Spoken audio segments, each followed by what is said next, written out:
ॐ सहना भवतु सहनौ भुनक्तु सह वीर्यङ्करवावहै तेजस्विनावधीतमस्तु मा विद्विषावहै। ॐ शान्ति शान्ति शान्तिः। ॐ पूर्णमदः पूर्णमिदं पूर्णात् पूर्णमुदच्यते पूर्णस्य पूर्णमादाय पूर्णमेवावशिष्यते। ॐ शान्ति शान्ति शान्तिः। श्रुतिस्मृतिपुराणानाम् आलयं करुणालयं नमामि भगवत्पादं शङ्करं लोकशङ्करं। शङ्करं शङ्कराचार्यं केशवं बादरायणं सूत्रभाष्यकृतौ वन्दे भगवन्तौ पुनः पुनः। ईश्वरो गुरुरात्मेति मूर्तिभेदविभागिने व्योमवद्व्याप्तदेहाय दक्षिणामूर्तये। ॐ पार्थाय प्रतिबोधितां भगवता नारायणेन स्वयं व्यासेन ग्रथितां पुराणमुनिना मध्ये महाभारतम् अद्वैतामृतवर्षिणीं भगवतीम् अष्टादशाध्यायिनीम् अम्ब त्वामनुसन्दधामि भगवद्गीते भवद्वेषिणी। यं ब्रह्मा वरुणेन्द्ररुद्रमरुतः स्तुन्वन्ति दिव्यैस्तवैः वेदैः साङ्गपदक्रमोपनिषदैः गायन्ति यं सामगाः। ध्यानावस्थिततद्गतेन मनसा पश्यन्ति यं योगिनः यस्यान्तन्न विदुःसुरगणाः देवाय तस्मै नमः। ॐ नारायणः परो व्यक्तात् अण्डमव्यक्तसम्भवम्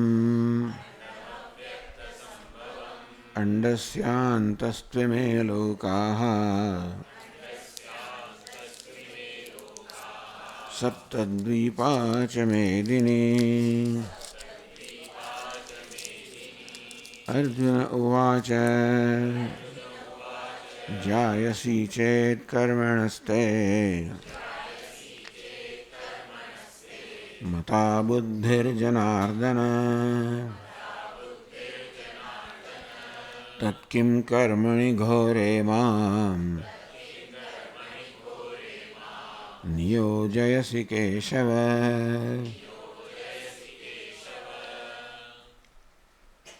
ત્રીજા અધ્યાયનો પ્રારંભ અર્જુનના પ્રશ્નથી થાય છે. હે જનાર્દન, કર્મણ બુદ્ધિ તે જાયસી મતા. આપના અભિપ્રાય પ્રમાણે કર્મ કરતા જ્ઞાન ચડિયાતું છે. તો પછી કિમ કર્મણી ઘોરેમાં, આમ તો પછી આ ઘોર કરવામાં આપ મને નિયોજયસી કેમ નિયુક્ત કરો છો? અર્થાત બધે ચડિયાતું હોય આપના કહેવા પ્રમાણે. એટલે અર્જુન જે સમજ્યો છે તે પ્રમાણે અર્જુન એવું સમજ્યો છે કે જ્ઞાન અને કર્મ બંને વિકલ્પ છે, બંને સ્વતંત્ર માર્ગ છે. એટલે તમે કર્મ માર્ગ પણ પસંદ કરી શકો, જ્ઞાન માર્ગ પણ પસંદ કરી શકો. અને એવું માનવું પડે કે ભાઈ બંનેનું પરિણામ મોક્ષ છે. અથવા એવું ભગવાને ઉપદેશ કર્યો એવું અર્જુન સમજ છે. જો એવું જ હોય અને પછી સાથે સાથે એ પણ કહ્યું આપે કે કર્મ કરતાં જ્ઞાન ચડિયાતું છે, જ્ઞાન મોક્ષનું સાક્ષાત સાધન છે, કર્મ પરોક્ષ સાધન છે. તો શા માટે આપ મને આ કર્મમાં પ્રેરી રહ્યા છો? અંતર્યોગી સામાન્ય કર્મ નથી. કર્મણી ઘોરે એમાં આ ઘોર ક્રૂર કર્મ જે છે, હિંસા જેમાં પ્રચુર હિંસા છે, યુદ્ધરૂપી કર્મ આપ મને કેમ યોજી રહ્યા છો? આ પ્રશ્ન લઈને ભાષ્યકારે ઘણી ચર્ચા કરી અને ભાષ્યકારની સમક્ષ આગળના ટીકાકારનો મત છે, જેણે કહ્યું છે કે ભગવદ્ ગીતામાં ભગવાન જ્ઞાન કર્મ સમુચ્ચયનો ઉપદેશ કરી રહ્યા છે.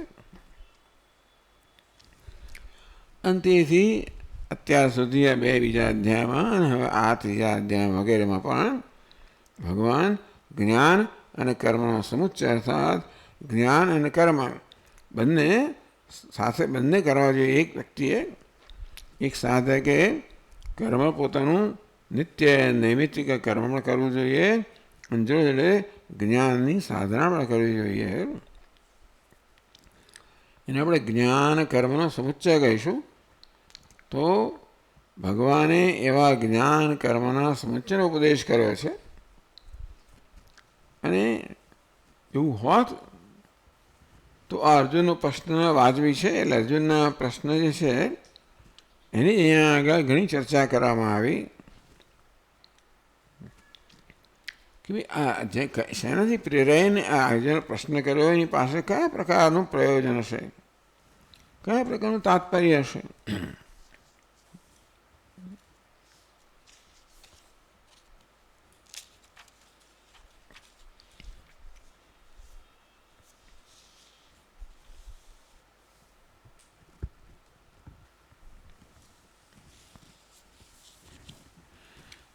સિદ્ધસ્તરહી સર્વાશ્રમીણામ જ્ઞાનકર્મણો સમુચ્ચય.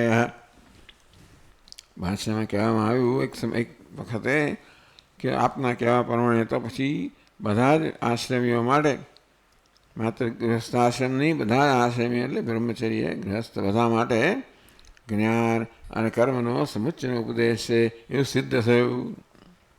તો કે ના, મુમુક્ષો સર્વકર્મ સંન્યાસ વિધાના. તો કે નહીં, મુમુક્ષુ માટે ભગવાને સર્વ એટલે કે નિત્ય નૈમિત્તિક સર્વકર્મના સંન્યાસનું વિધાન કર્યું છે. જે આપણે આગળ જોઈ ગયા કે આપણું નિત્ય નૈમિત્તિક કર્મ કરવું એટલે કે ફરજ બજાવવી અને જોડે જ્ઞાનની સાધના કરવી બંને સાથે શક્ય નથી.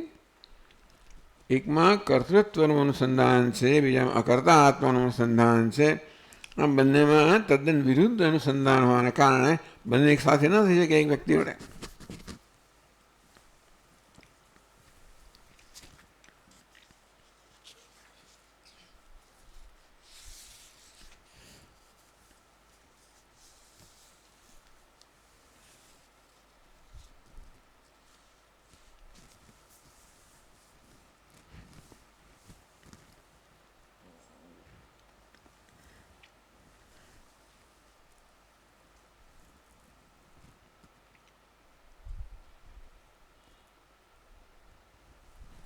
यदि पुनः एकस्य पुरुषस्य ज्ञानकर्मणोः विरोधात् युगपत् अनुष्ठानं न संभवति इति जो आવું હોત કે જ્ઞાન એક જ વ્યક્તિમાં, એક જ પુરુષ માટે અર્થાત એક જ મુમુક્ષુ માટે જ્ઞાન અને કર્મ પરસ્પર વિરુદ્ધ હોવાને કારણે એક જ મનુષ્ય કે એક જ સાધક એક સાથે બંનેનું અનુષ્ઠાન ન કરી શકે.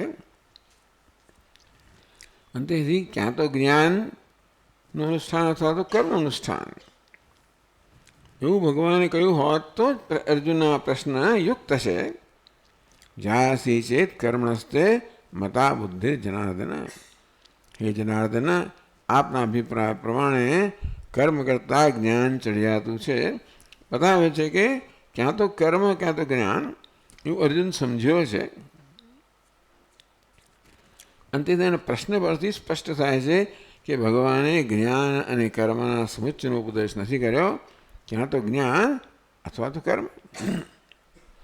અધિકાર પ્રમાણે અવિવેકતઃ પ્રશ્નકલ્પનાયામ અપી. આપ તો એવું કલ્પના કરો છો કે અર્જુન વિવેકી હતો મળે એનો પ્રશ્ન બરોબર હતો. ધારો કે અર્જુન અવિવેકથી પ્રેરાઈને પ્રશ્ન કર્યા હોય. ભિન્ન પુરુષ અનુષ્ઠેયત્વેન ભગવતા પ્રતિભચન ન ઉપદ્યતે. ચાલો અર્જુને કદાચ પ્રશ્ન બરોબર ન કર્યો હોય પણ ભગવાન ઉત્તર આપે છે. લોકેસ્મિન દ્વિવિધા નિષ્ઠા પુરા પ્રોક્તા મયા નઘ જ્ઞાનયોગેન સાંખ્યાનામ કર્મયોગેન યોગિનામ.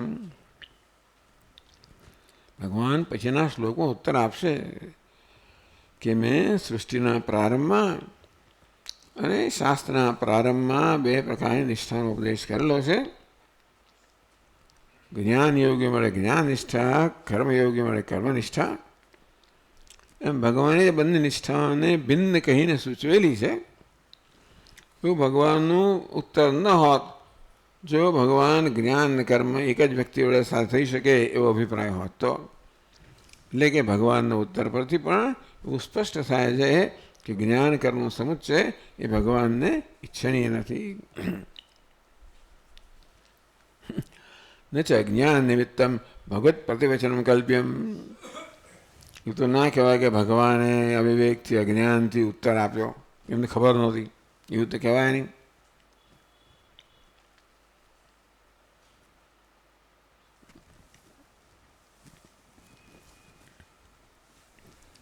તસ્માत् કેવલાદેવ જ્ઞાનાદ મોક્ષયતિ એષ અર્થ નિશ્ચિતો ગીતાસુ સર્વોપનિષત્સુ છે. તેથી કેવળ જ્ઞાનથી જ મોક્ષ પ્રાપ્ત થાય. આ બધું અહીં સ્પષ્ટ કરી લેવા માગે છે ભાષ્યકાર. એટલે આપણે ભગવદ્ ગીતાના અભ્યાસનો આ પ્રારંભ છે ત્યારે જ આપણા મનમાં આખી યોજના સ્પષ્ટ હોવી જોઈએ કે ભગવદ્ ગીતામાં ભગવાન શું ઉપદેશ કરી રહ્યા છે. એ પ્રકારે તો ભગવાનના જે વચન છે એનું આપણે એ પ્રકારે અર્થઘટન કરીએ.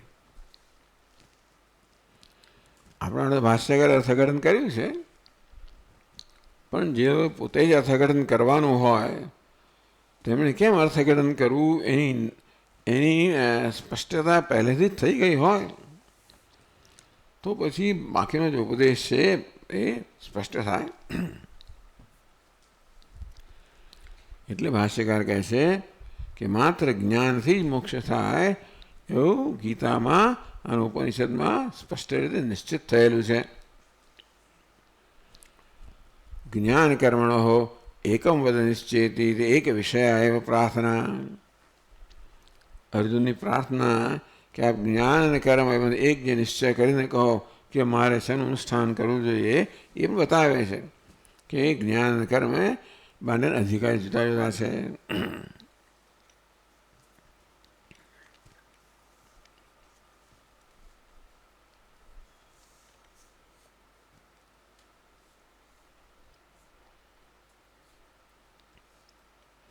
यदि बुद्धिकर्मणि समुचिते इष्टे तदा एकम श्रेयस साधनमिति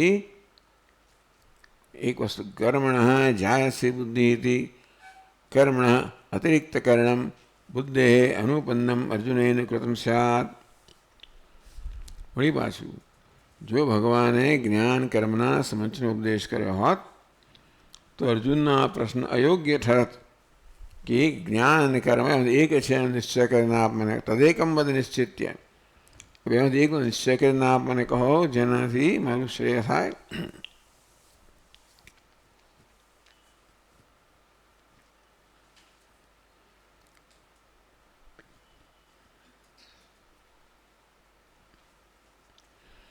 तथा च कर्मणः श्रेयस्करी भगवता उक्ता बुद्धि अश्रेयस्करं च कर्म कुरु इति मां कुरु रे हिंसा लक्षण मां प्रतिपादयति तत्किन्नु कारणमिति.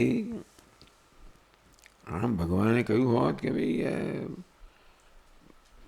કર્મણા શ્રેયસ્કરી બુદ્ધિ અશ્રેયસ્કરમ ચ કર્મ.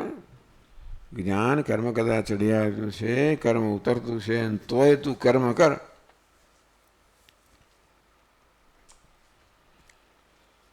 ઇતિ મામ પ્રતિપાદયતી. ભગવાન મને કે તત્કિન્નું કારણ મેથી એનું શું કારણ? ભગવત ઉપાલંબમેવ કુર્વન, ભગવાન એને ઠપકો આપતો હોય કે એવું કેમ કહો છો ભગવાન? આપ એક બાજુ કહો છો કે કર્મ કરતાં જ્ઞાન ચડિયાતું છે, અને તો પછી મને આપ કર્મ કરવાનું કેમ કહો છો? તો મને ચડિયાતું સાધન અનુષ્ઠાન કરવાનું કેમ નથી કહેતા? એવું પ્રશ્ન ક્યારે થાય? જ્યારે એવી સમજ હોય કે એક જ વ્યક્તિ પોતાની ઈચ્છા પ્રમાણે જ્ઞાન કર્મ બેમાંથી એકનું અનુષ્ઠાન કરીને મોક્ષ પ્રાપ્ત કરે. પણ એવું ભગવાને કહ્યું નથી ને અર્જુને સમજ્યો પણ નથી. એટલે જ પ્રશ્નોત્તર નક્કી થાય છે કે ભગવાન કહી રહ્યા છે કે જ્ઞાન કર્મ સમુચ્ચય સંભવિત નથી, એવો ઉપદેશ નથી, અને પોતાની યોગ્યતા પ્રમાણે ક્યાં તો સાધક કર્મ અનુષ્ઠાન કરે, એ પ્રકાર અંતઃકરણ શુદ્ધિ પ્રાપ્ત કરવા દ્વારા પછી જ્ઞાન અનુષ્ઠાન કરે અને એ દ્વારા મોક્ષ પ્રાપ્ત કરે. આ પ્રકારની યોજના છે ભગવદ્ ગીતામાં. પહેલું પગથિયું છે કર્મયોગ, બીજું પગથિયું છે જ્ઞાન યોગ.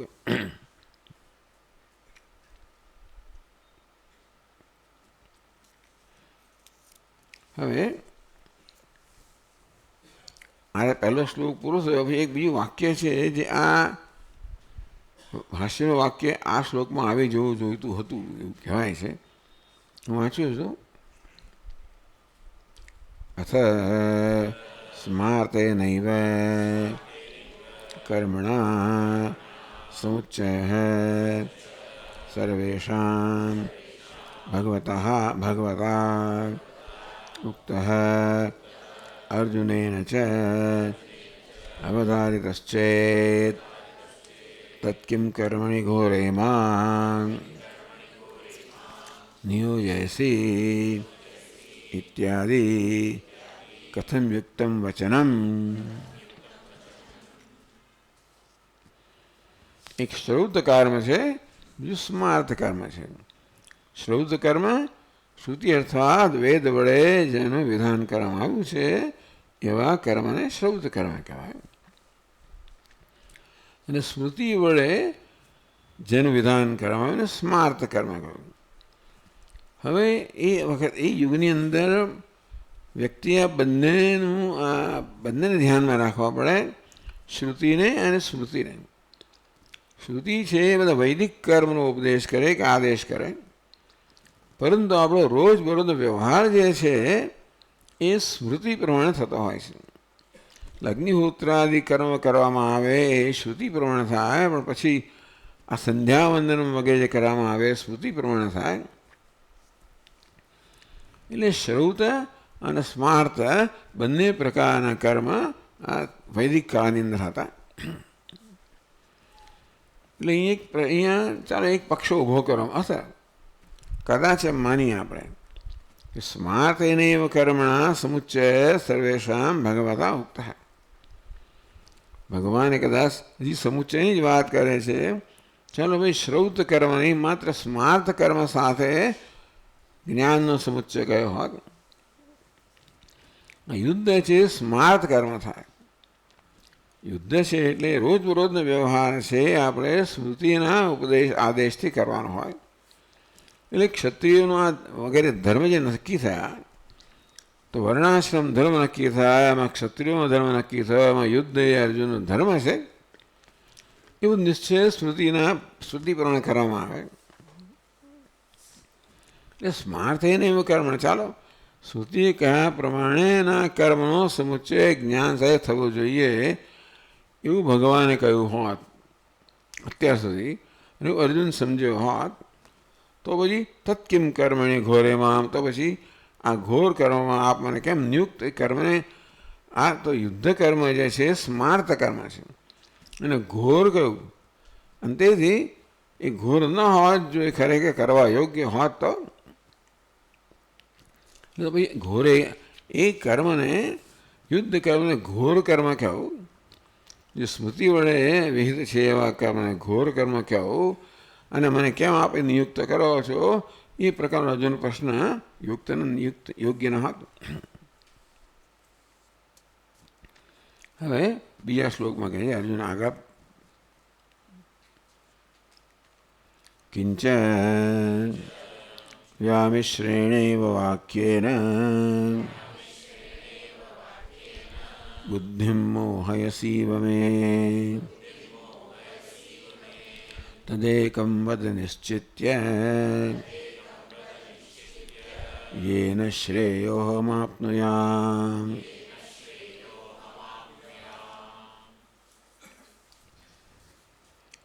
व्यामिश्रेण इव, इव शब्द છે ઇવ એટલે જાણે કે વ્યામિશ્ર મિશ્ર એટલે બધા મિશ્રિત થયેલા, એટલે સ્પષ્ટ નહીં. એટલે ભગવાન આપ જે કહો છો એટલે ઘણીવાર એક વાક્યનો એકથી વધારે અર્થ થતો હોય, અથવા એકની એક વસ્તુ બે રીતે કરવાની કહી હોય તો બે વસ્તુ કહેવાની કહી હોય, આ બધું વ્યામિશ્ર, જાણે કે ભગવાન આપનું વાક્ય મિશ્રિત હોય. વ્યામિશ્રણ ઇવ, આપ તો આવા વ્યામિશ્ર એટલે કે મિશ્રિત એટલે કે ગૂંચવાડો ઊભા કરનારા વાક્યો ના જ કહો. આપણે જે વાક્ય કહીએ ને એનો એક જ અર્થ થવો જોઈએ. વાક્યનો એકથી વધારે બે અર્થ થાય તો શ્રોતાને સમજ ન પડે કે કયો અર્થ ગણવો. આપણે જે શબ્દનો પ્રયોગ કરીએ એ શબ્દનો એક જ અર્થ થવો જોઈએ. શક્ય છે કે અર્થ શબ્દકોશ પ્રમાણે એક શબ્દના બે અર્થ થતા હોય, આપણે જ્યારે આપણા વ્યવહારની અંદર શબ્દનો પ્રયોગ કરી ત્યારે એક જ અર્થને ધ્યાનમાં રાખીને એ શબ્દનો પ્રયોગ થવો જોઈએ, અને તો જ પછી સામેની વ્યક્તિ સ્પષ્ટતાથી આપણો અભિપ્રાય સમજી શકે. તો ભગવાન પણ આપે મને સ્પષ્ટ ના કહ્યું હોય અને તેથી આપના વાક્યોમાં એકથી વધારે અર્થ નીકળતો હોય તો ગૂંચવાડા ભર્યું આપ વાક્ય કહી રહ્યા છો એવું જાણે કે લાગે. આપ જાણે કે ગૂંચવાડા ભર્યા વાક્યો કહી રહ્યા વ્યામિશ્રણ ઇવ. આપ ગૂંચવાડા ભર્યા વાક્યો કહો છો એમ નથી કહેતો અર્જુન, પણ જાણે કે મને ગૂંચવી નાખો છો ભગવાન. આપ બુદ્ધિ મોહયસી એમ કરીને મારી બુદ્ધિને આપ ગૂંચવી નાખો છો. તદેકમ, તેથી આપ એકનો નિશ્ચય કરીને મને કહો કે મારે કર્મનું અનુષ્ઠાન કરવું કે જ્ઞાનનું, જેથી હું શ્રેયસ અર્થાત મોક્ષ પામી શકું.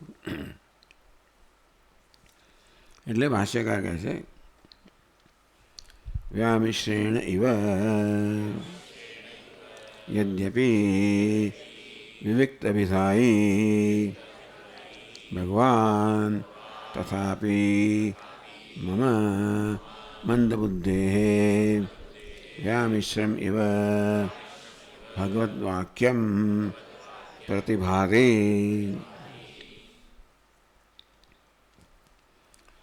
યદ્યપि વિવિક્તા અભિધાય, ભગવાન તો સ્પષ્ટ જ કહેનારા છો, અર્થાત આપના વાક્યો કોઈ દિવસ ગૂંચવાડો ઉત્પન્ન કરે જ નહીં. મારા મનમાં જે ગૂંચવાડા છે દૂર કરવા આપ ઉપદેશ કરી રહ્યા છો. એટલે આપના વાક્યો ગૂંચવાડા ભર્યા હોય એવું હોઈ ના શકે, પરંતુ મંદ બુદ્ધિ હે, મારી મંદ બુદ્ધિ, હું મંદ બુદ્ધિ છું, અને તેથી એ વાક્યો જાણે કે ગૂંચવાડા ભર્યા હોય એવું મને લાગે છે. આપ તો સ્પષ્ટ જ કહેનારા છો અને જે કહ્યું છે એ સ્પષ્ટ જ છે, હોવું જ જોઈએ એમ. પરંતુ મારી મતિ જે છે એ બિચારી હું ગૂંચવાઈ ગયો છું, કારણ કે હું મંદમતી છું, માટે આપના વાક્યોનો યોગ્ય અર્થ ન કરી શકવાને કારણે હું ગૂંચવાઈ ગયો છું. એટલે કે આપ કર્મ કહી રહ્યા છો, જ્ઞાન કહી રહ્યા છો, જ્ઞાન કર્મ સમુચ્ચય કહી રહ્યા છો, બધું કહી રહ્યું એવું લાગે છે મને. ક્યાંક કર્મનો આદેશ કરો છો અને ક્યાંક જ્ઞાનની પ્રશંસા કરો. એટલે જ્ઞાનનું કહ્યું નથી અર્જુનને, પરંતુ સ્થિત પ્રજ્ઞાના વર્ણમાં જ્ઞાનની ખૂબ પ્રશંસા થઈ. અને પ્રશંસા ક્યારે કરવામાં આવે? જ્યારે એ વસ્તુ કર્તવ્ય હોય, એટલે કે એ કરવા યોગ્ય હોય ત્યારે પ્રશંસા કરવામાં આવે. એટલે ભગવાને સ્થિત પ્રજ્ઞાના વર્ણમાં જ્ઞાનની પ્રશંસા કરવા દ્વારા જ્ઞાન ચડી જતું છે એવું કહ્યું. અને અર્જુનને કહ્યું કે કર્મણ્યવાધિકારસ્તે, તું કર્મ ચડી જતું છે તારે માટે. એટલે આ બંને વસ્તુ કહો છો ભગવાન. મારે મને કર્મ ચડ્યું એમ પણ કહો છો, અને જ્ઞાન ચડી જતું એમ પણ કહો છો. એટલે આપના વાક્યો જાણે કે આવી રીતે ગૂંચવાળો કરનારા હોય, મિશ્રિત હોય અને તેથી અર્થમાં ગૂંચવાળો કરનાર એવું મને લાગે છે. મમ મંદ બુદ્ધે વ્યામિશ્ર ભગવદ વાક્યમ પ્રતિભાતી. આપ ભગવાનનું વાક્ય જાણે કે વ્યામિશ્ર હોય, ગૂંચવાળો ઉત્પન્ન કરનારું હોય, એકથી વધે અર્થ ધરાવનારું હોય એવું મારી મંદ બુદ્ધિને કારણે મને લાગે છે. તેના મા બુદ્ધિમ મોહયસી ઇવ. તેથી આપ મારી બુદ્ધિને જાણે કે મોહિત કરી રહ્યા છો. એટલે કે મને સ્પષ્ટ અર્થ સમજાતો નથી. આમે અર્થ થાય ને પેલો પણ અર્થ થાય એટલે હું સ્પષ્ટ રીતે સમજી શકતો નથી. તો અર્જુન કહે છે મોહયસી ઇવ, આપ જાણે કે મારી બુદ્ધિને મોહિત કરી રહ્યા છો. એવું કેમ જાણે કે કેમ કહે છે? એટલે કહે છે મમ મંદ બુદ્ધિ વ્યામોહ અપનયાય હિ પ્રવૃત્તસ્ત્વમ તું કથમ મોહયસી અતઃ બ્રવીમિ બુદ્ધિમ મોહયસી ઇવ મે મમ ઇતિ.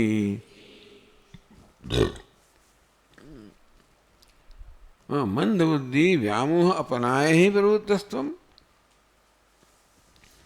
મારી મંદ બુદ્ધિને કારણે મારા મનમાં જે મોહ જન્મેલો છે એ દૂર કરવા તો આપ પ્રવૃત્ત થયા છે. આ મોહ શોક અને મોહ એ ભગવદ્ ગીતા મનુષ્યના મૂળભૂત પ્રશ્ન છે ને. મોહ કે આ મારું કર્તવ્ય શું છે? યુદ્ધ મારું કર્તવ્ય છે, પણ યુદ્ધ તો હિંસા છે. શાસ્ત્ર કહે છે હિંસાત સર્વાભૂતાની, કોઈ પ્રાણ હિંસા ન કરવી જોઈએ. આ તો હિંસાત્મક કર્મ છે અને તેથી મારે ન કરવું જોઈએ.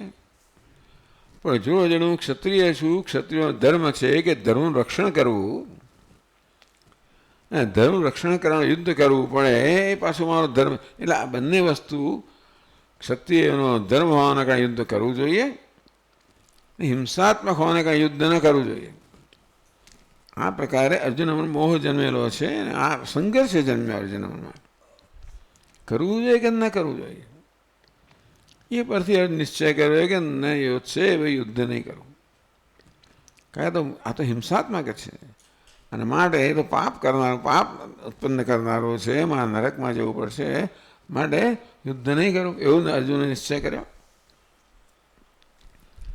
પણ નિશ્ચય કરીને ભગવાનને કહ્યું પાછું કે ભગવાન મને ઉપદેશ કરો. નિશ્ચય કરીને ભાગી જતો રહ્યો હોત યુદ્ધ મેદાનમાં તો જુદી વાત છે. રણ મેદાનથી જતો ના રહ્યો, એમ પોતાના હથિયાર હેઠા મૂકી દીધા એ બરાબર છે, પરંતુ સાથે સાથે ભગવાનને કહે છે કે ભગવાન આપ મને ઉપદેશ કરો. શિષ્યસ્તેહમ સાધિમામ ત્વામ પ્રપન્નમ, હું આપનો શિષ્ય છું, આપને શરણાગત છું, આપ મને બહુ ઉપદેશ કરો. એટલે પોતાને ઉપદેશની જરૂર છે. પોતે જે કરી રહ્યો છે એ કોઈ વિવેક સ્પષ્ટ બુદ્ધિ પ્રેરે નથી કરી રહ્યો એવું અર્જુનના મનમાં છે. તેથી મને ભગવાનના વિવેક બુદ્ધિ પ્રદાન કરો જેનો યોગ્ય નિર્ણય લઈ શકું. એટલે મમ મંદ બુદ્ધિ વ્યામોહ અપનાહિ પ્રવૃત્તસ્ત્વમ, મારા મંદ બુદ્ધિમાં જે મોહ છે એ દૂર કરવા આ પ્રવૃત્ત થયા છો. કથમ મોહયસે, અને તેથી આ મને મોહિત કરી રહ્યો બને જ કેવી રીતે? એટલે અર્જુન કહે છે મોહયસી ઇવ, જાણે કે આપ મને મોહિત કરી રહ્યા છો. આપ તો મોહિત ન જ કરો, આપ તો સ્પષ્ટ જ કહો, પણ હું મંદ બુદ્ધિ છું માટે આપ જાણે કે મારા મનમાં ગૂંચવાડો ઉત્પન્ન કરી રહ્યા હોય એવું મને લાગે છે. ત્વમ તો ભિન્ન કર્તૃકયો જ્ઞાન કર્મણો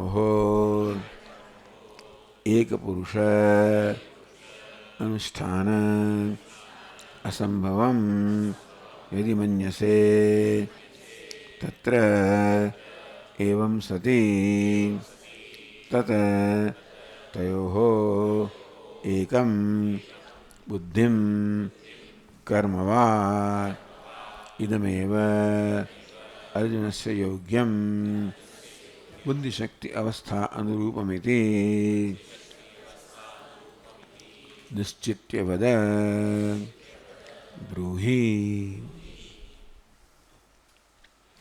परंतु भिन्न कर्तृकयोः ज्ञान कर्मणोः एक पुरुष अनुष्ठान असंभव यदि मन्यसे।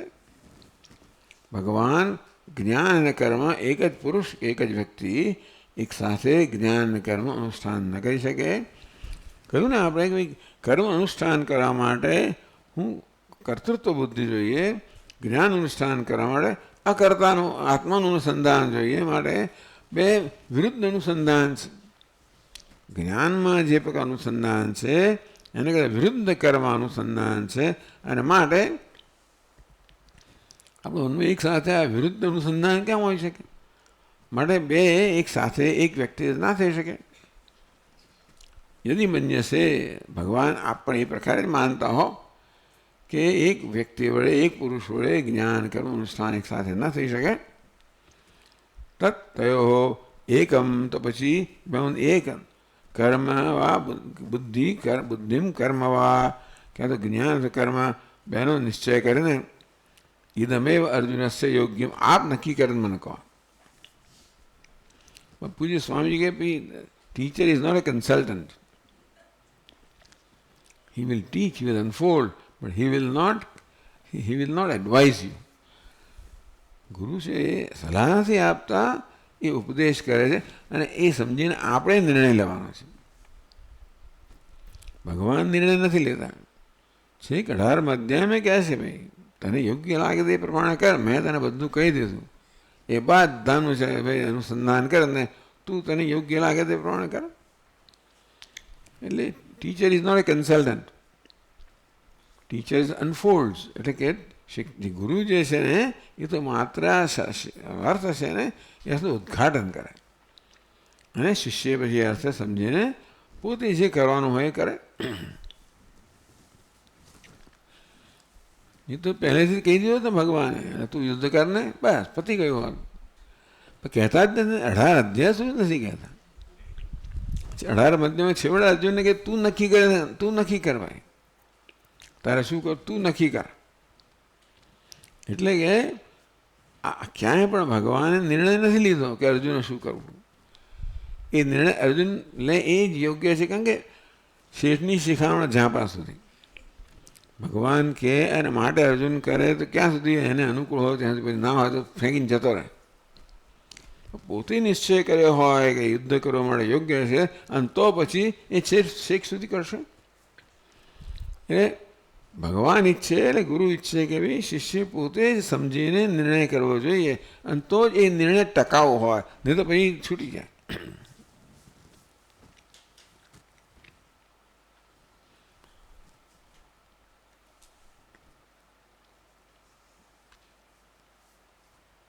येन ज्ञानेन कर्मणा वा अन्यतरेण, તેથી જ્ઞાનથી કર્મથી બેમાંથી એક, અન્યતર એટલે બેમાંથી એક। છે અહમ આપનુયામ પ્રાપ્નુયામ, તો હું કાં તો જ્ઞાનથી કે કર્મથી જેનાથી મારો શ્રેય એટલે કે મોક્ષ પ્રાપ્ત થાય એ આપ નિશ્ચય કરી નાખો। અર્જુન તો એવું જ કહે છે, તદેકમ વદ એકમ વદ નિશ્ચિત્ય એકમ વદ। ભગવાન આપ નિશ્ચય કરીને મને કહો એક મારે શું કરવાનું। ભગવાન ના કરે નિશ્ચય, પણ અર્જુન તો ઈચ્છે છે કે ભગવાન આપ નિશ્ચય કરીને કહો કે મારે જ્ઞાન કે કર્મ શાનું અનુષ્ઠાન કરવું।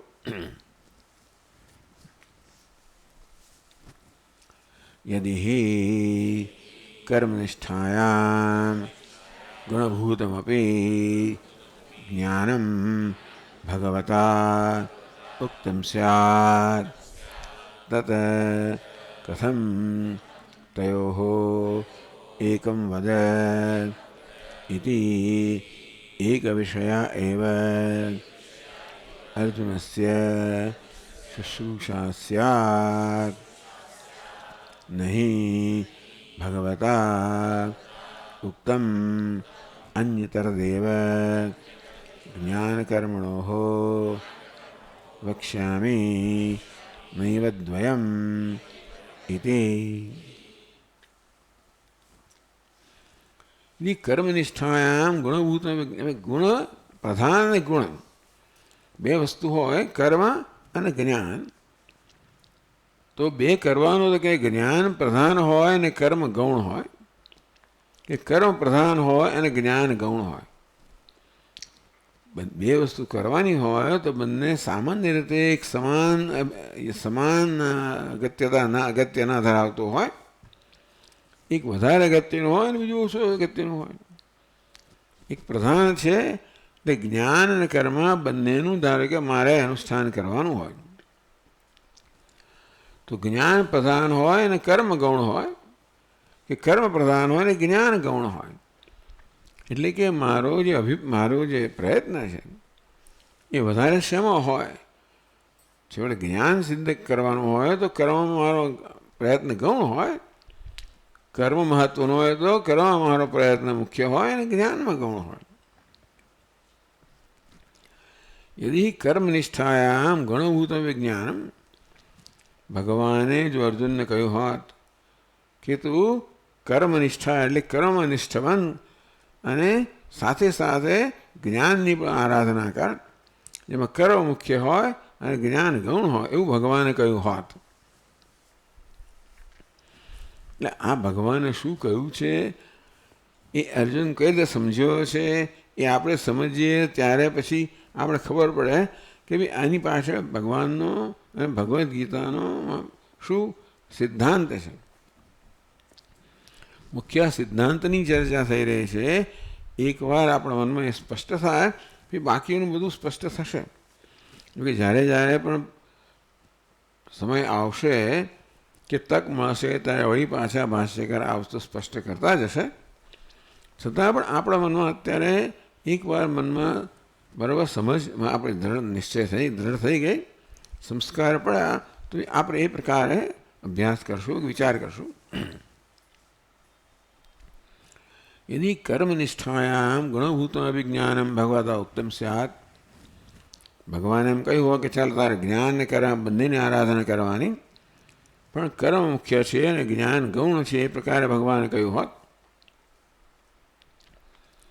તત્કથમ તો એકમ, તો ભાઈ અર્જુન શા મળે એમ કહેત કે ભાઈ તયો એ તદેકમ વદ નિશ્ચિત્ય, એટલે આ બંનેમાંથી એકનો નિશ્ચય કરીને આપ મને કહો, એવું ક્યારે કહ્યું હોત? ભગવાને જ્ઞાન અથવા કર્મ બંને જ એક કહ્યું હોત ત્યારે, બંને કહ્યું હોત તો ન કહ્યું હોત. યદિ એક વિષયા એ અર્જુન શુશ્રૂષા સ્યાદ, તો અર્જુન એક જ વિષય જ્ઞાન કર્મ એ પ્રકારે શુશ્રૂષા સાંભળવાની ઈચ્છા, તો અર્જુન શા માટે એક માટે સાંભળવા ઈચ્છા હોય જો ભગવાને બંનેનું કહ્યું હોત તો? એટલે અર્જુન શું સમજ્યો છે એ પ્રત્યે ભગવાન શું કહી રહ્યા છે એનો પણ નિશ્ચય થઈ રહ્યો છે. કારણ કે ભગવાન શું કહે છે નિશ્ચય બીજા લોકોએ બીજે તો કર્યો છે એટલા માટે. ભગવાને જે કહ્યું છે એનો અર્થ જ્ઞાન કર્મનો સમુચ્ચય છે એ પ્રકારનો નિર્ણય અન્ય ટીકાકારે કર્યો છે. અને તેથી આપણે નહીં તો આ ચર્ચાને બહુ જરૂરિયાત ના હોત, પરંતુ આ બધા શ્લોકોમાં આ અર્થઘટન થયેલું છે કે ભગવાન ભગવદ્ ગીતામાં અહીં પણ જ્ઞાન કર્મના સમુચ્ચયનો ઉપદેશ કરી રહ્યા છે. એટલે ભાષ્યકાર એને ધ્યાનમાં રાખીને કહે છે એ કેમ સંભવિત નથી? ભગવાન કહે છે એનો અર્થ કેમ એવું ન થઈ શકે? અર્જુન પૂછે છે એ પરથી પણ કેવો અર્થ ના થઈ શકે? એટલે ભગવાનનો ઉપદેશથી કે અર્જુનના પ્રશ્નથી જ્ઞાન કર્મ સમુચ્ચયનો અહીંયા ઉપદેશ થઈ રહ્યો છે એવો નિશ્ચય થઈ જ ના શકે. એટલે વારંવાર એ વસ્તુને ઉપસ્થિત કરીને આપણને વળી પાછા સમજાવે છે.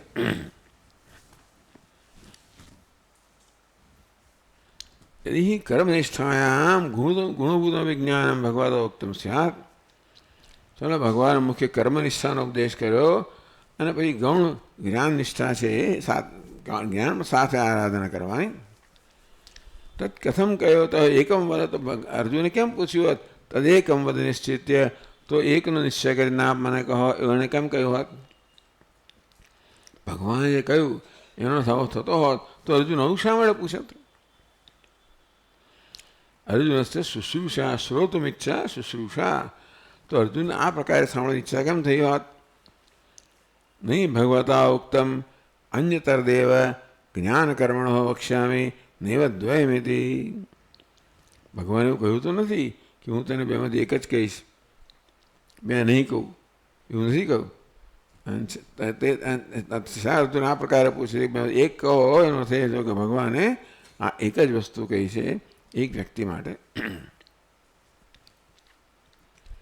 યેન ઉભય પ્રાપ્તિ અસંભવમ આત્મનઃ મન્યમાનઃ એકમેવ પ્રાર્થયતે. એટલે ભગવાને નૈવદ્વયમ, ભગવાને જ્ઞાન કરવા હું તને નહીં કહ્યું નથી કહ્યું. યેન ઉભય પ્રાપ્તિ અસંભવમ, અને તેથી બંનેની સાથે પ્રાપ્તિ અસંભવ માને છે અર્જુન. એટલે ભગવાને એકની જ પ્રાર્થના કરે છે. તદ એકમ વદ નિશ્ચિત્ય, એકમ નિશ્ચિત્ય વદ, આપ બેમાંથી એકનો નિશ્ચય કરીને મને કહો. અર્જુન જ્યારે કહે છે ત્યારે સમજે છે કે બંનેનું સાથે અનુષ્ઠાન શક્ય નથી. એટલે ભગવાને જે કહ્યું એમાંથી અર્જુન આ પ્રકારે સમજ્યો છે. અને તેથી બેમાંથી એકની પ્રાર્થના કરે છે.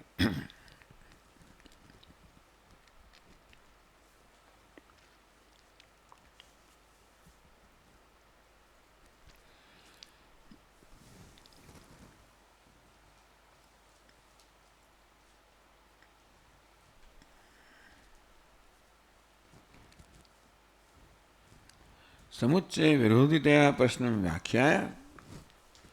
હજુનો પ્રશ્ન છે એ સમુચ્ચયનો વિરોધી છે, એટલે જ્ઞાન કર્મ એક સાથે કરવા એનો વિરોધી છે. અને ભગવાન પણ એ પ્રકારનો જ ઉત્તર આપી રહ્યા છે કે ભાઈ જ્ઞાન કર્મ એકબીજાથી વિરોધી છે. એટલે એ રીતે કે ક્યાંથી બેમાંથી એકનું અનુષ્ઠાન થઈ શકે, એક સાથે એક વ્યક્તિ વડે બંને અનુષ્ઠાન ન થઈ શકે. મેં કહ્યું ને વિરોધી એટલા માટે કે વિરોધી અનુસંધાન મનમાં જોઈએ. જ્ઞાન માટે અકર્તા આત્માનું અનુસંધાન જોઈએ, કર્મ માટે કર્તા આત્માનું અનુસંધાન જોઈએ. એ બે વિરોધી અનુસંધાન એક સાથે ન હોઈ શકે. અને માટે એવું અર્જુન પણ સમજ્યો છે. અને માટે એ એકનો ઉપદેશ કરવાનું કહે છે. પ્રશ્ન અનુરૂપમેવ પ્રતિવચનમ શ્રી ભગવાનુવાચ લોકેસ્મિન ઇતિ. એટલે ભગવાન પણ પહેલાં પ્રશ્ન બરોબર સમજાવ્યો અર્જુનનો કે અર્જુન એક જ વસ્તુ જાણવા ઈચ્છે છે. અંતેથી ભગવાનનો ઉત્તર છે પણ એને અનુરૂપ જ છે. એટલે અર્જુનના પ્રશ્નથી ભગવાનના ઉત્તરથી બધાથી આ સ્પષ્ટ આમાંથી આ રીતે સ્પષ્ટ થાય છે કે ભગવાન અહીંયા જ્ઞાન અથવા કર્મ એમાંથી એકની વાત કરી રહ્યા છે. અને પ્રશ્ન અનુરૂપ જે પ્રકારે પ્રશ્ન અર્જુને કર્યો એને અનુરૂપ એને અયોગ્ય ભગવાન ઉત્તર આપે છે. શ્રી ભગવાન ઉવાચ લોકેસ્મિન દ્વિવિધા નિષ્ઠા પુરા પ્રોક્તા મયા નઘ જ્ઞાનયોગેન સાંખ્યાનામ કર્મયોગેન યોગિનામ.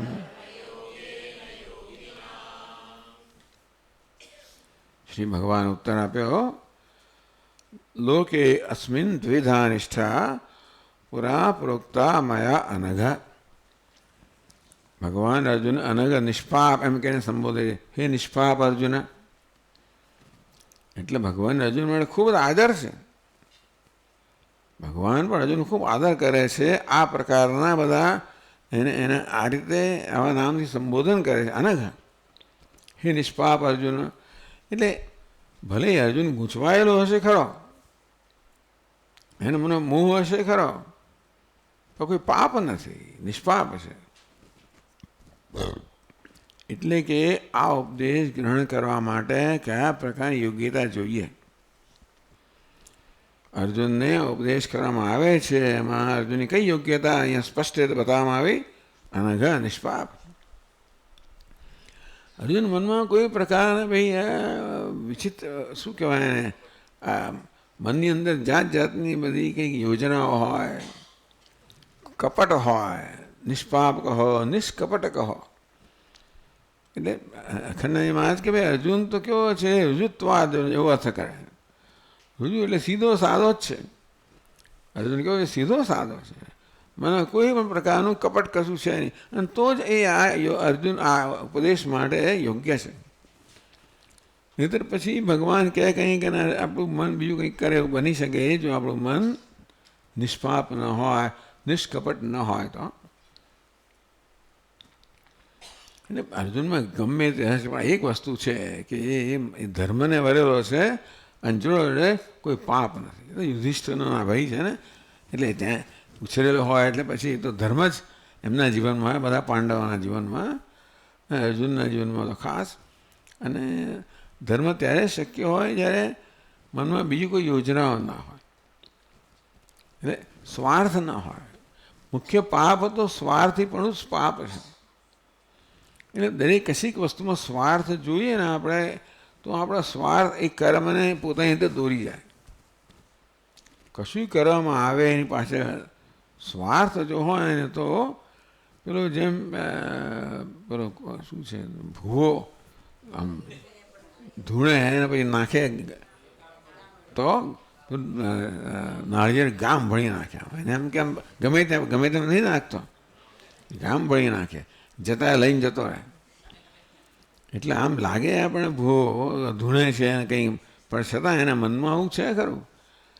તેવી રીતે મનમાં આ પ્રકારનું કપટ હોય તો આ ઉપદેશ મારે યોગ્યતા નથી. ભલે વ્યવહારમાં મને કદાચ એ બધા સફળ થાય ખરા, પરંતુ આ ઉપદેશ માટે તો નિષ્કપટતા જોઈએ. એટલે અનઘ ભગવાન કહે નિષ્પાપ અર્જુન, મેં લોકેસ્મિન આ બે પ્રકારની નિષ્ઠાનો ઉપદેશ કરેલો છે. પૂરા સૃષ્ટિના પ્રારંભમાં જ્ઞાન યોગેન સાંખ્યાનામ, સાંખ્ય સંન્યાસીઓ માટે જ્ઞાન યોગ, કર્મયોગેન યોગીનામ, અને યોગી અર્થાત જે એક તો પ્રવૃત્તિ અને નિવૃત્તિ. નિવૃત્તિ પ્રધાન લોકો માટે જ્ઞાન નિષ્ઠા અને પ્રવૃત્તિ પ્રધાન લોકો માટે કર્મનિષ્ઠા આ ઉપદેશમાં કરેલો છે. એટલે વેદમાં આપણને એ પ્રકારની યોજના જ પ્રાપ્ત થાય છે. કર્મકાંડ આવે પછી જ્ઞાનકાંડ આવે, અને એ પ્રકારનું જે ક્રમ છે એ પણ યોગ્ય જ છે. કારણ કે કર્મ છે એ જ્ઞાન માટેની પૂર્વ તૈયારી રૂપ છે, જો કર્મને યોગ્ય રીતે કરવામાં આવે તો. એટલે કર્મનિષ્ઠા અને જ્ઞાનનિષ્ઠા વેદમાં ઉપદેશ પ્રકારે કરેલો છે. એ જ વાત ભગવાન કહે છે કે મેં પહેલાં અને વેદની અંદર પણ આ બે પ્રકારની નિષ્ઠાનો ઉપદેશ કરેલો છે. સાંખ્ય એટલે સંન્યાસ વડે જ્ઞાન યોગ અને યોગ્ય માટે કર્મયોગ.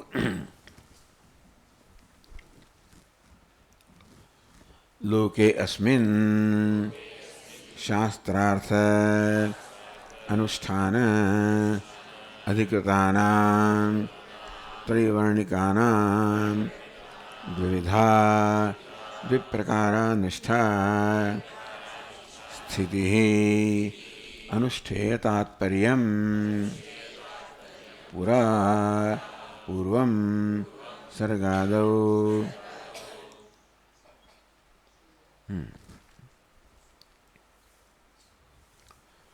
અસ્મિન લોકે આ લોકમાં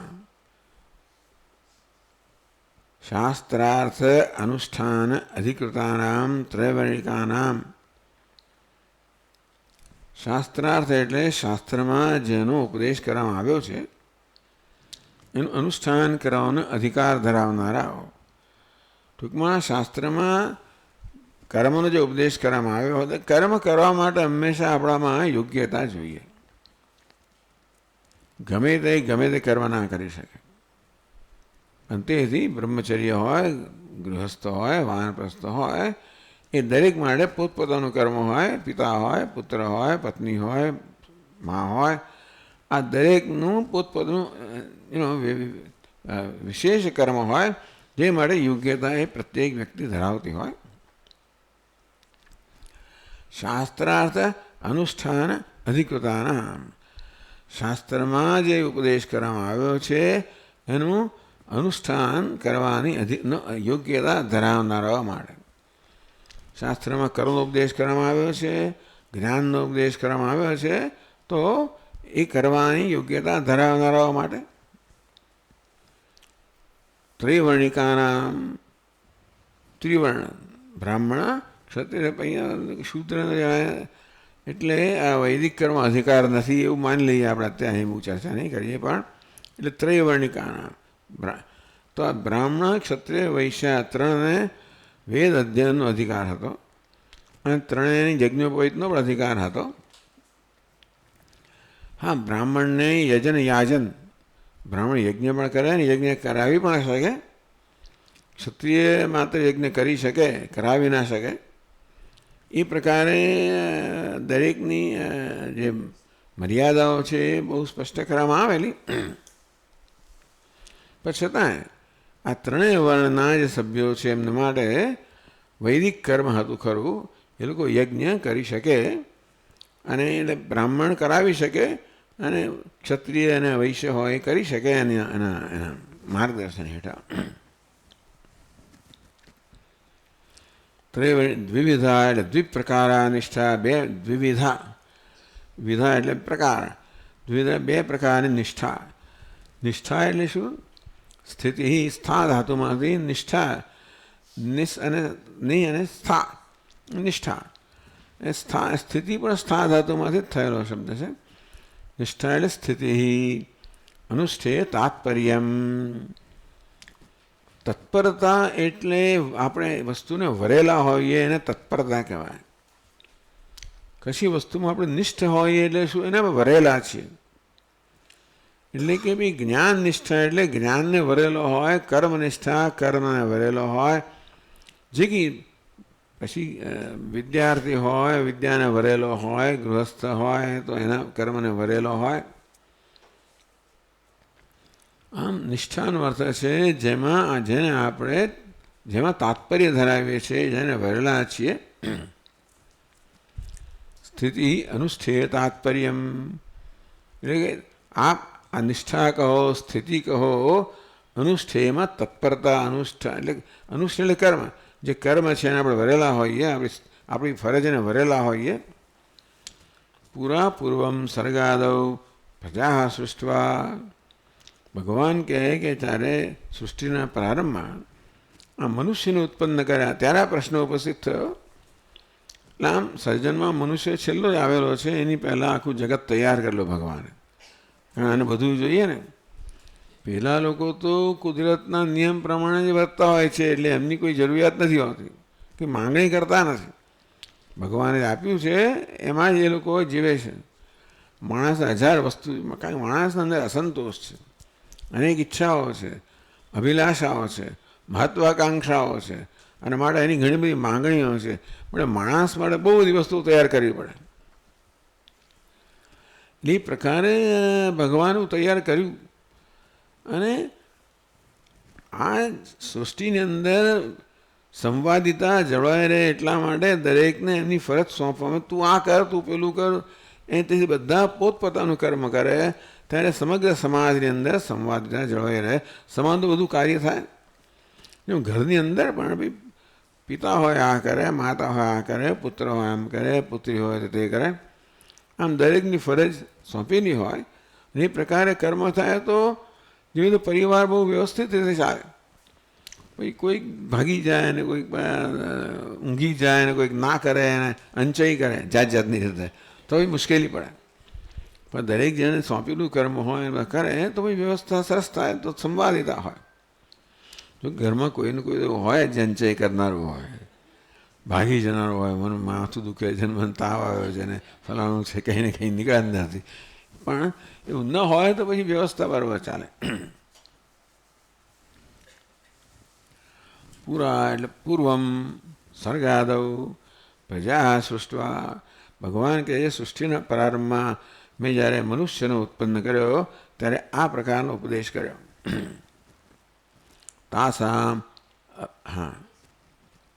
તાસામ अभ्युदय निश्रेयस प्राप्ति साधनम वेदांत संप्रदायम आविष्कुर्वता प्रोक्ता मया सर्वज्ञेन ईश्वरेण।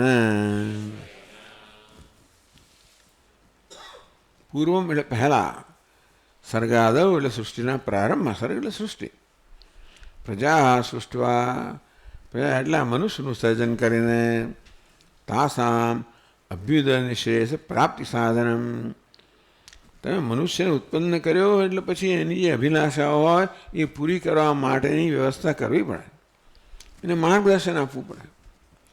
શાસ્ત્ર છે મનુષ્યને જીવન જીવવાનું માર્ગદર્શન આપે છે.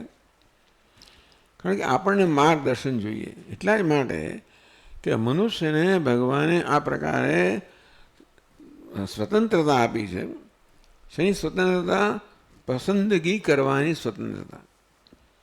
આમ દરેક પરિસ્થિતિમાં શું કરવું, શું ના કરવું, કેમ કરવું એનો નિશ્ચય કરવાની સ્વતંત્રતા ભગવાને મનુષ્યને આપી છે. તો પછી એને માર્ગદર્શન પણ જોઈએ ને, જેથી સાચા નિર્ણયો લે, એનું પોતાનું ભૂલું થાય ને અન્યનું પણ ભૂલું થાય. એટલે આપણે શાસ્ત્ર આપ્યા એને, જેથી માર્ગદર્શન આપ્યું. આમ સર્ગાદો પ્રજા સૃષ્ટવા, સૃષ્ટિના પ્રારંભમાં મનુષ્યનું સર્જન કરીને તાસામ અભ્યુદય નિશ્રેયસ પ્રાપ્તિ સાધનમ. માણસે બે પ્રકારની ઈચ્છા હોય. પ્રારંભમાં એને બધી ભૌતિક સંપત્તિની ઈચ્છા હોય, અભ્યુદય, પછી એના મનને પરિપક્વતા આવે, અંતઃકરણ શુદ્ધિ જન્મે તો એ નિશ્રેયસ મોક્ષ. એટલે બે પ્રકારની ઈચ્છાઓ છે.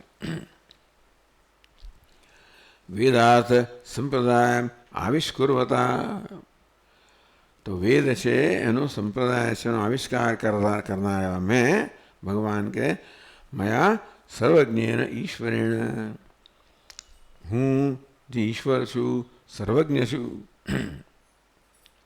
એણે સૃષ્ટિના પ્રારંભમાં જ્યારે મનુષ્યને ઉત્પન્ન કર્યા ત્યારે એમના જીવનમાં માર્ગદર્શન આપવા માટે, એ લોકો જીવનનું ધ્યેય સિદ્ધ કરી શકે એ માટે. અને બે પ્રકારના ધ્યેય છે. અભ્યુદય એટલે કે ભૌતિક ઉન્નતિ, નિશ્રેયસ આધ્યાત્મિક ઉન્નતિ. અને એ પ્રકારે પોતાનું ધ્યેય સિદ્ધ કરી શકે માટે મેં માર્ગદર્શન રૂપે આ શાસ્ત્રો આપ્યા. અને એમાં બે પ્રકારની નિષ્ઠા કહી, જ્ઞાન નિષ્ઠા અને કર્મનિષ્ઠા. હે અનઘ અપાપ તત્ર કાસા